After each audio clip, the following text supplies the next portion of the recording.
The streets of London have always had a certain energy, unpredictable, gritty, and full of raw survival. But over the past decade, that energy has transformed into something darker, more chaotic, and deeply embedded in the sound of the city itself: UK drill. What started as a form of expression for youth in South London has evolved into one of the most controversial, violent, and influential music movements on earth. The beats are haunting, the lyrics are brutal, and the reality behind them is often bloodier than anyone outside the scene can imagine. While comparisons to Chicago drill have always been made, London's version has developed a level of danger that even its American predecessor didn't reach. The violence isn't just in the bars, it's in the streets, the estates, and the daily news. When Chicago birthed its drill movement in the early 2010s, names like Chief Keef, Lil Durk, and King Von became global symbols of a city drowning in gang violence. But what set London apart was the precision and unpredictability of its warfare. The UK's strict gun laws meant that weapons of choice weren't firearms, they were machetes, acid bottles, and kitchen knives. That shift created a more personal kind of violence. In Chicago, distance was often created through bullets. In London, everything was up close. The attacks became cinematic in their horror. Ambushes on mopeds, drive-bys with blades instead of bullets, and street wars recorded on Snapchat or uploaded to YouTube as diss tracks disguised as songs. One of the most infamous rivalries that shaped London's drill history was the war between Moscow 17 and Zone 2. These weren't just rap crews, they were street families, entire postcodes going to war over music, territory, and pride. Moscow 17, hailing from Kennington, rose to fame with tracks that quickly gained traction online, but behind those beats was a feud with real-world consequences. Zone 2 from Peckham responded with diss tracks that went beyond rap, mocking fallen members, bragging about attacks, and escalating things far past the music. What started as lyrical competition turned into full-scale warfare, with innocent lives caught in the crossfire. By 2018, the tension had boiled over. Incognito, one of Moscow 17's leading voices, was stabbed to death in Camberwell in an ambush that shocked the city. His death came just months after his friend and fellow member Biss had also been killed in a similar fashion. These weren't isolated incidents. They were the result of a cycle of retaliation that had spiraled out of control. Each killing inspired another song, each song triggered another attack, and soon, the entire South London drill scene became a battlefield. Police began cracking down, banning performances, removing videos, and even issuing orders to silence rappers. But the music didn't stop, it just went deeper underground. London's drill scene became a reflection of the city's underbelly. Inequality, frustration, and survival turned into art. Every lyric carried real names, real streets, and real consequences. Unlike other genres where exaggeration was part of the show, drill rappers in London often lived exactly what they rapped about. For outsiders, it was entertainment. For those inside it, it was life or death. The violence in London's drill culture didn't emerge overnight. It was the result of years of systemic neglect, generational poverty, and territorial politics. Many of these artists grew up in neighborhoods where opportunity was scarce, and survival depended on loyalty to your block. Areas like Brixton, Peckham, Tottenham, and Hackney have long histories of street rivalries that predate drill music entirely. What drill did was give those rivalries a digital stage. Suddenly, local beef wasn't just talked about on the block, it was broadcast to millions. Songs became battle reports and views became validation. When groups like Harlem Spartans, 67, and Zone 2 began blowing up, the UK media didn't understand what was happening. To them, drill was just another violent trend, a musical genre causing chaos among youth. But to those within the scene, it was storytelling. Every line was a coded message, every video a display of power. Harlem Spartans from Kennington had their own rivals, often clashing with groups like 410 and 150. These weren't random conflicts. They were built on years of tension, sometimes involving generations of families. Drill music just gave it rhythm. The machete culture that emerged alongside UK drill made headlines around the world. Unlike Chicago, where gunfire dominated, London's attacks were often medieval in brutality. Surveillance footage would show masked teens chasing rivals through alleyways with foot-long blades or attacking outside chicken shops in broad daylight. The lack of firearms didn't make it safer, it made it scarier.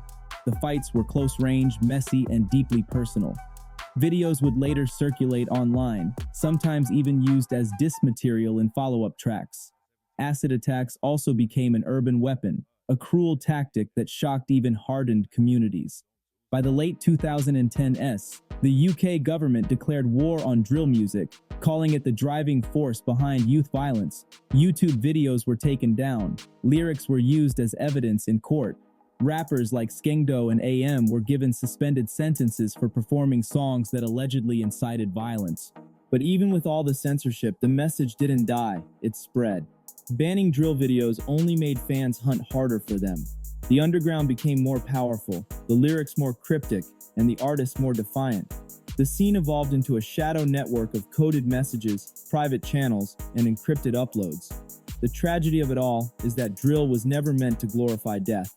It was meant to document reality, but when fame, money, and street pride mixed together, it became uncontrollable.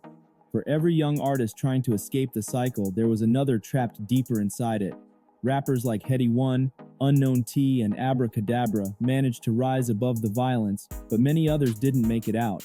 The London drill scene became both a ladder and a trap, a way up for some and a coffin for others. As the UK drill wave grew, so did its influence overseas. American rappers began tapping into the sound, and suddenly, the London streets had global recognition. But what outsiders didn't realize was that behind the viral beats and flashy visuals was a level of danger that couldn't be replicated in any studio. Drill in London wasn't a trend, it was survival music. Every lyric carried risk. Artists had to watch their backs constantly, not just from rival crews but from the police as well. What truly separates London drill from Chicago drill is the psychological warfare. In Chicago, the gun culture made things fast. Shootings happened instantly, often ending lives in seconds. In London, violence was slower, more deliberate, more haunting. Rival groups would stalk each other for weeks, set up ambushes, or bait enemies into traps using social media. Diss tracks would drop just days after an incident, sometimes even naming victims or describing details that hadn't been made public. That level of provocation pushed retaliation to the extreme. In one chilling example, after a Zone 2 member was killed, rivals released a song taunting his death, complete with mocking lyrics and sound effects mimicking sirens. The track went viral before it was taken down, but the damage was already done. The tension didn't stay confined to the streets either. Clubs stopped booking drill artists, promoters backed out of shows, even record labels grew cautious, worried about liability. Yet, paradoxically, that danger made drill more appealing. The rawness, the rebellion, and the authenticity gave it an edge mainstream rap lacked. Fans from all over the world tuned in not just for the music, but for the stories behind it. The UK had created something both terrifying and brilliant, a musical movement that was impossible to ignore. Police and media, however, continued to focus on censorship instead of understanding. They treated drill as a cause rather than a reflection. But in truth, drill artists weren't inventing violence, they were documenting it. These were kids who saw death before adulthood, who viewed prison as inevitable, and who used music as their only outlet. Unfortunately, that outlet also became evidence. Songs were used in court to justify charges, videos were analyzed frame by frame by investigators, and artists were being silenced before they could even speak their truth. The line between art and confession had completely vanished. Despite all this, the UK drill sound spread like wildfire.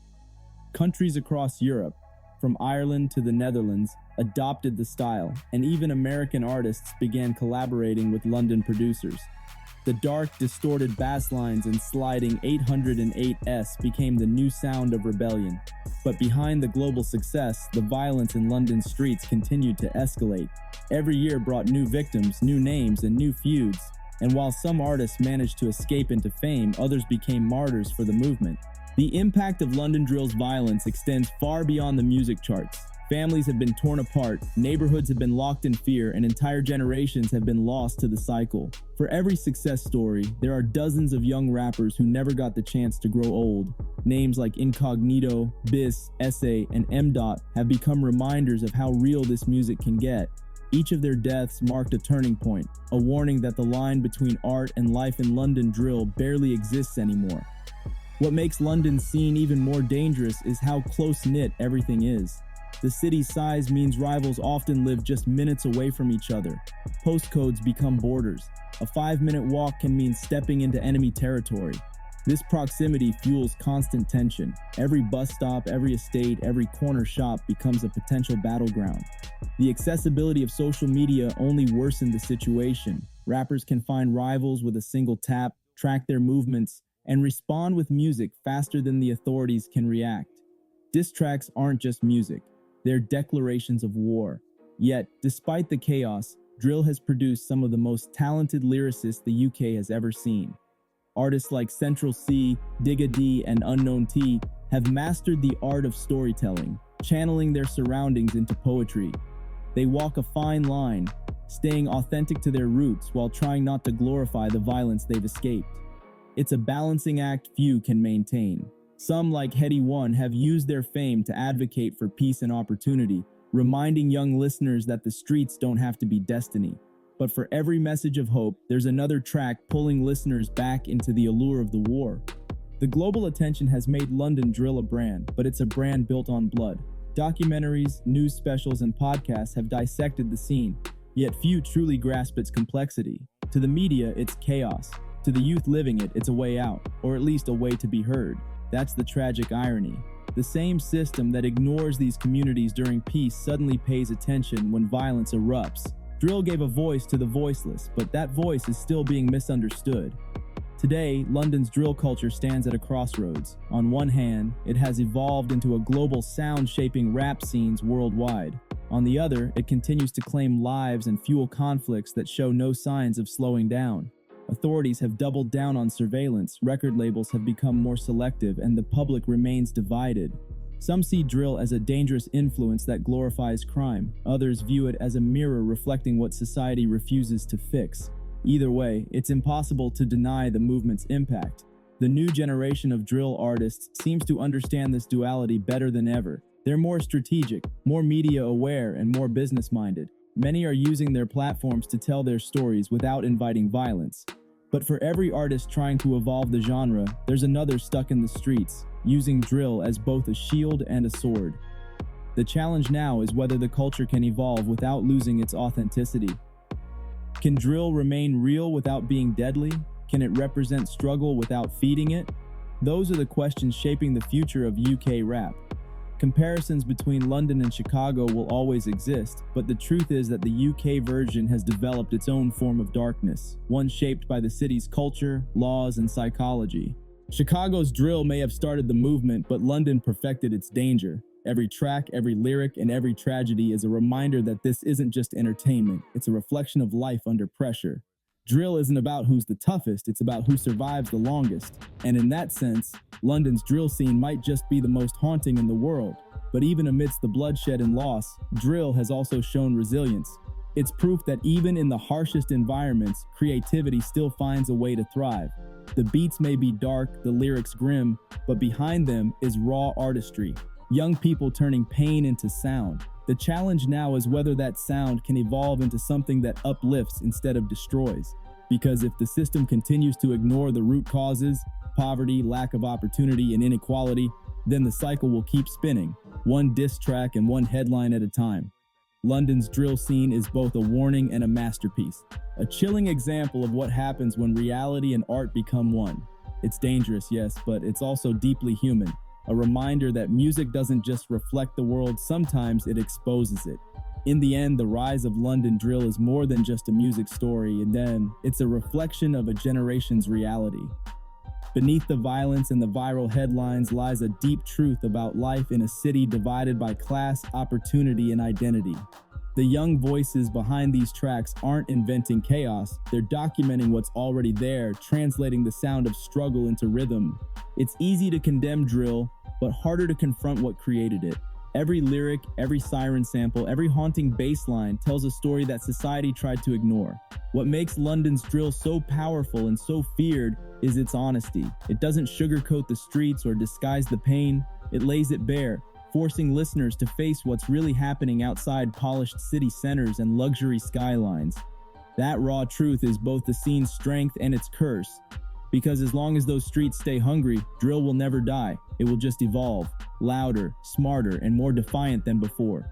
The challenge now isn't to silence it, but to understand it. To find ways to channel that same energy into survival rather than destruction. The sound of London Drill is the sound of resistance, rebellion, and survival. A soundtrack that refuses to be forgotten. If you've made it this far, make sure to like, comment, and subscribe to our channel, where the truth behind the culture always gets the final word.